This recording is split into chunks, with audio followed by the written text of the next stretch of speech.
Welcome to Paladin Financial Talk. I'm your co-host, Tony Shore, and I am so fortunate today. I'm excited because I get to introduce our host for this week's show, and it is, once again, none other than the Matt Bryant from the Paladin Financial team. Matt, welcome to the show. 2 weeks in a row, Tony. 2 weeks in a row. This is awesome. Yeah, if ratings plummet, I won't be invited back, but we'll see what happens. Well, I'm on the show pretty much every week, so maybe I'm what's holding it back if ratings aren't good. But Matt, this is fun. We have fun this week, and I will say the week we are recording this is Independence Day, That's 4th right. of July week. So before we dig into our topic, which is a fun one, what are you doing for 4th of July? So last week we talked about timeshares and Yes. RVs. Yes. So my family is taking the camper out for a weekend in Wisconsin. That's right. You have a camper. That's right. Yeah. So All right. we're going out tomorrow and spending the weekend watching fireworks. Nice. Fun. Yeah. How about you? Well, unfortunately, where I live, Stillwater, I live in we live in Stillwater, my wife and I. The fireworks and all the celebrations have been canceled because the river is over its banks. I saw that. So there's the parking lots and the park along the river are all flooded. They're underwater. So maybe later this summer. They say they might wait to have them, and I bet they would just wait until Lumberjack Days, I would assume, and have them then. Okay. Yeah.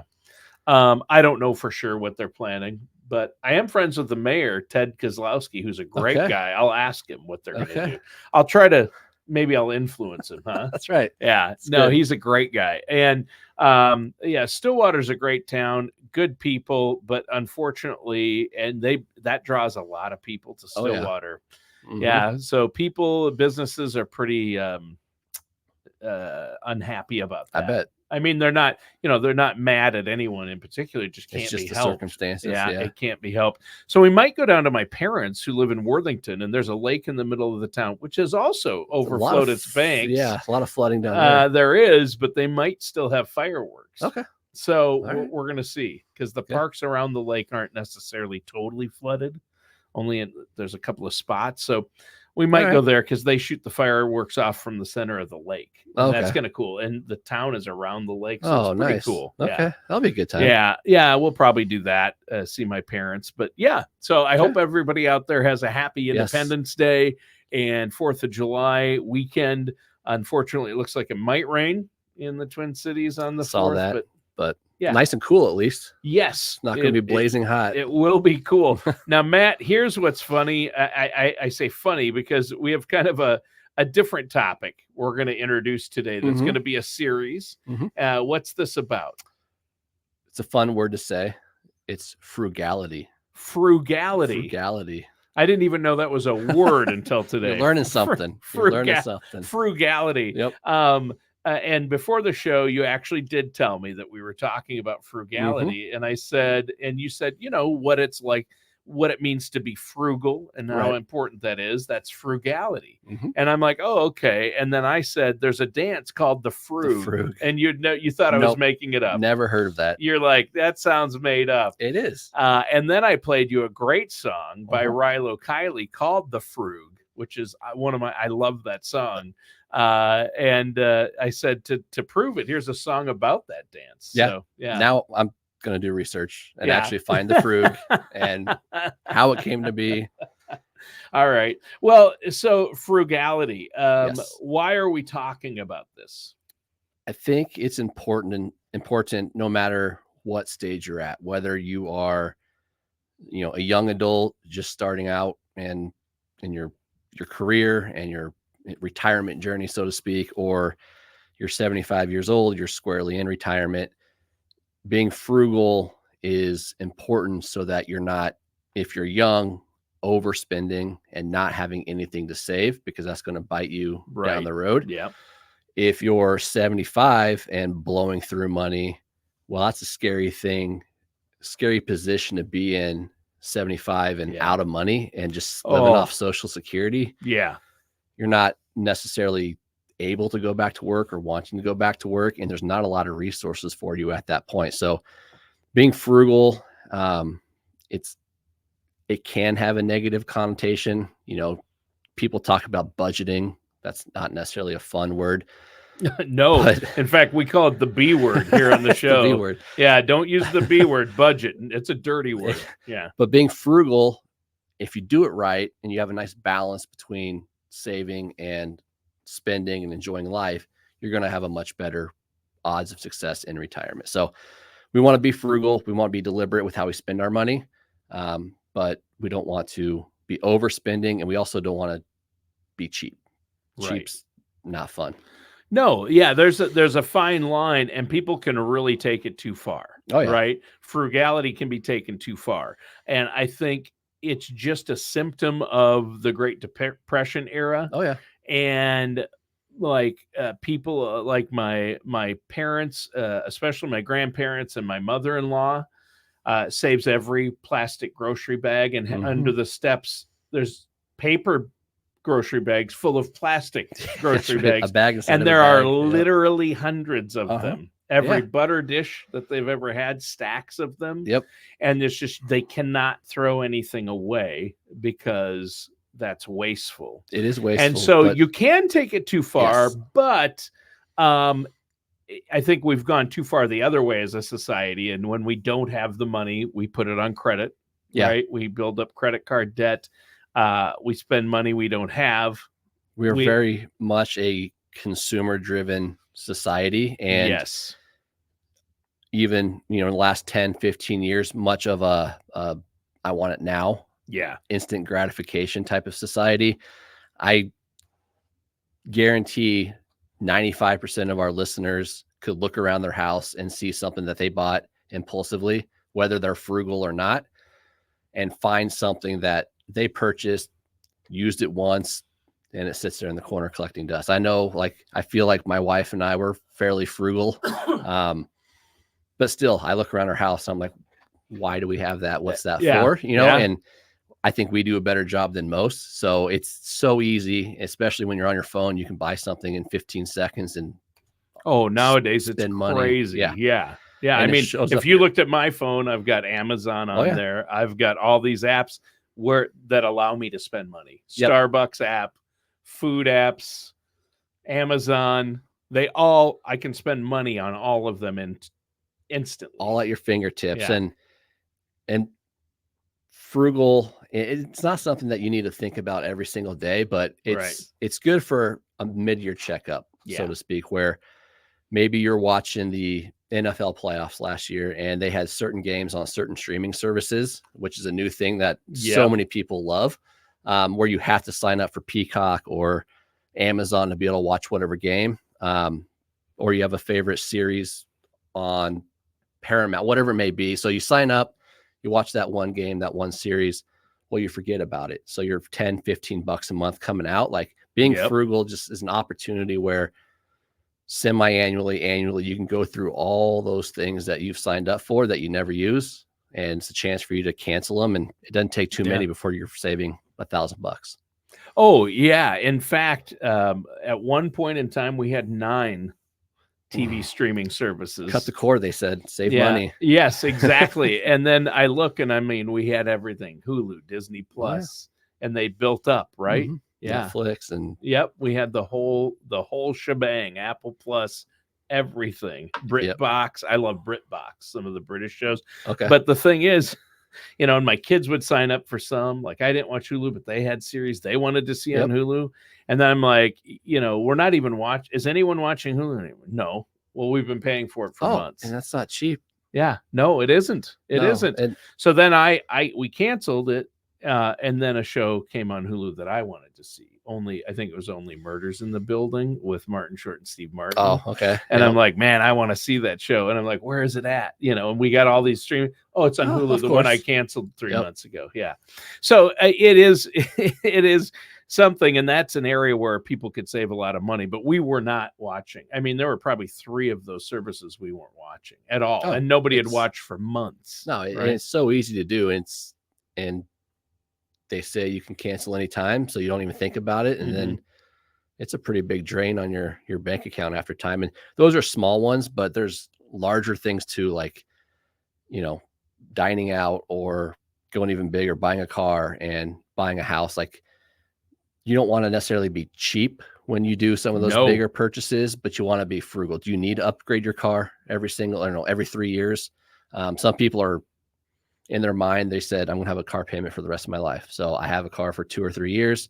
I trade it in, or my lease is up, and I just keep paying. Like, that's just a part of life for them. But it doesn't have to be that way. Like, you can be frugal without being cheap, have nice things, but being mindful of where that money's going. So more of it goes towards your retirement and less goes to the car dealership or Right. the bank or whatever it may be. Right. And an auto is one where it doesn't have to hurt because, if you buy slightly used, even low miles, Mhm. and that's what my wife and I have done ever since we've been first married. We've never had a brand new vehicle. You can find low miles, like 23,000 miles, Yeah. 20,000 miles, and it's so much less than brand new, Mhm. and it's still under warranty, and it will last if you buy a good car and do your research on what cars are good and look at the title and make sure it Yep. hasn't been in accidents. And we do our due diligence, and then we're happy because we're out of payments long before the car Mhm. dies, and long before we have to start putting in big amounts to repair it. We're not making car payments. Yeah. And you're buying the car from the person that just accepts that they have a car payment for the rest of their life. They drive it for a Right. few years and they get rid of it. Yep. Same thing. It's like, buy the car, do your research, and then drive it 10 years or whatever it may be. And you've got many years there where you have no car payment. Yeah. And what I encourage people to do is buy something that's within budget, save that difference. Or once that car payment's up, maybe you're paying $500 a month. Car payment's up in 3 years. Set that aside into an investment account and just invest it And watch it grow. and watch it grow. That's the fun part of frugality, right? We have to get to the fun at some point. And those people, then when it's time to buy the next car, they look at that investment account and how it's grown. It makes it much harder to rip all that money out and buy something newer and nicer.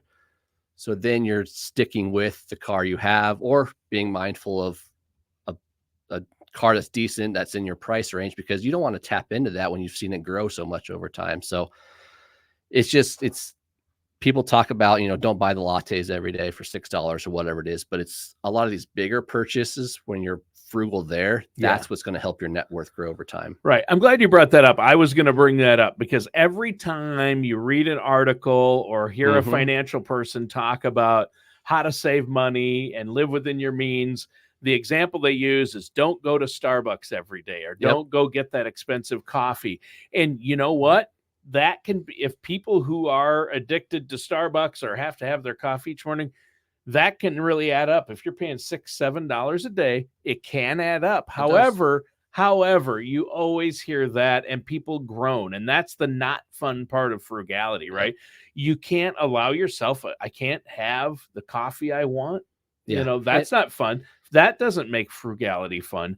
But if you're saving enough on the bigger things, if you want to have Starbucks 3 times a week, have Starbucks 3 times a week. Treat yourself. And if it's in the budget, there you go. If it's in the budget, you're sacrificing somewhere else. Maybe the Starbucks or the avocado toast was a popular one that they would throw out. Sure. If you're probably taking it from somewhere else. So you maybe going out to the bar isn't your thing, or all the streaming subscriptions isn't your thing, and you like the lattes or whatever it may be. So it's not that it's bad to buy those things. It's too easy to say that, hey, you're spending $6 a day on this. It's bad. But no, if you budget accordingly and then you're adjusting in other places, and then that makes all the difference in the world. And it's the big purchases, living within your means. If you get a raise as life goes on and your career advances, don't instantly buy the new house that you don't need the space, or buy the new car. Like, live within your means and stick with it. Increase your savings, because that's going to pay off more quickly than upgrading your lifestyle. Yeah. Sometimes you can save $10,000, $15,000 on a car if you buy slightly used versus new. That's a lot of lattes. That's a lot That's of a lot of that's a lattes. lot of lattes. I like it. Yep. That could be the theme of the shows. In fact, we'll change the title of today's show to "That's a Lot of Lattes." Well, next week Ellie is going, and she's going to talk Oh. about creative frugality, so fun ways to save money. Oh, So stay tuned, because I'm curious to see what that yeah, entails. Ellie will come up with something Oh, she's very got clever. some stuff. Yeah, she's clever. Nikki is going the week after that. Uh-huh. She's going to talk about meal planning. It'll be detailed.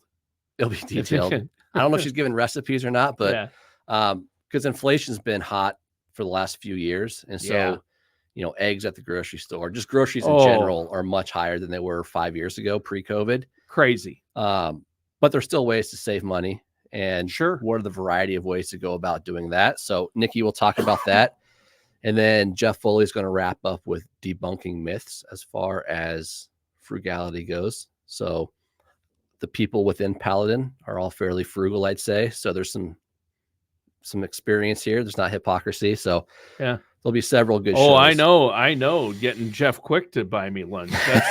That's cheap. That's different. Oh yeah, that's right. You're right. There's a difference. Toward the beginning of the show, you alluded to a distinction. There's a difference between being frugal and being cheap. Right. And I'm not going to name names. Jeff Cheap. Jeff Quick. Wow. I meant Jeff Quick. That slipped. That was just a little Freudian. I'm kidding. We're teasing Jeff. Of course. I'm teasing Jeff. He's always been good to me. But yeah, there is a fine line though. And you don't want to be cheap, and you don't want to buy garbage that's going to break.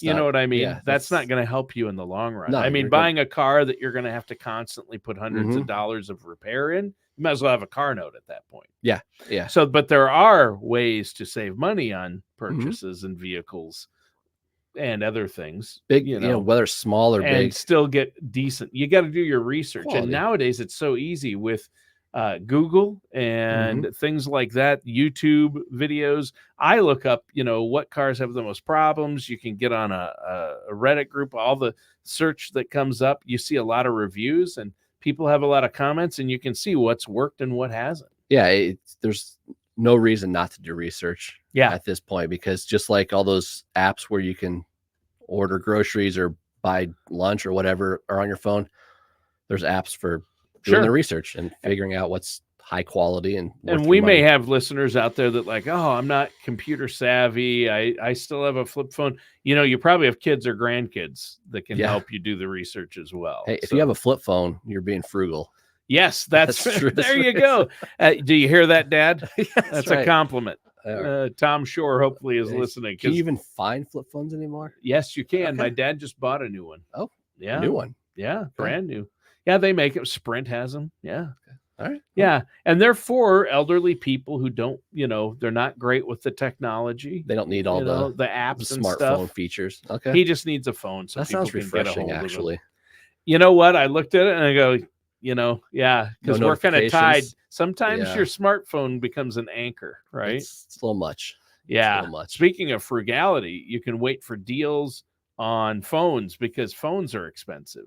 Yeah. Make sure you're getting the best deal. I mean, phones, the outright cost is crazy. Yeah. And if you think, well, they're just going to put it on my bill, you're still paying for it. You're still paying the $1,000, $1,200, $1,500 in some cases. Those carriers are it's a highly competitive space. So you've got T-Mobile, Verizon, AT&T, whatever. Like they all are competing for your money. So shopping around, especially in that particular sector, makes a lot of sense because you can get that phone for free or, reduce costs or better plans that fit you. And if you're willing to take like one model down from the top model, you can get it for free usually. And that sort of thing kind of ties into retirement planning, where we see somebody come in who's 60 years old and on the cusp of retirement, and they set up their 401k or their workplace benefits 20 years ago when they had kids in the house and they had a mortgage and whatnot. And so they had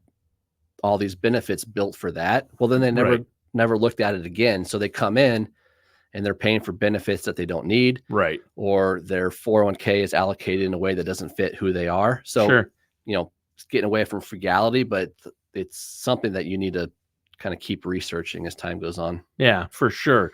Well, and I think, we started all this off talking about creating a a budget, or maybe I should say spending plan, sounds a There you little go. better. That's perfect. And I think that's where it begins, and looking at your Mhm. finances. But I would also recommend working with a financial professional such as yourself and the team at Paladin. So before we go, and people have this topic to look forward to. You mentioned the upcoming weeks. Yep. There's going to be some interesting takes on this. But how can our listeners out there and viewers get a hold of you and the Sure. Paladin team if they have questions or want to get a financial plan in place, a retirement plan? So paladinfinancial.com has a ton of good resources. Plus, Yep. there's a spot there where you can request a consultation from us. We can do the old-fashioned way and just pick up the phone and call. So 651-842-8406. Just give us a call. We have a number of advisors in the office, and we'll have a conversation with you. Doesn't matter where you're at in life and your retirement journey, whether you're starting out or you're in the thick of it. We can help you with everything from budgeting to spending plans and how to use your assets wisely. So paladinfinancial.com or 651-842-8406.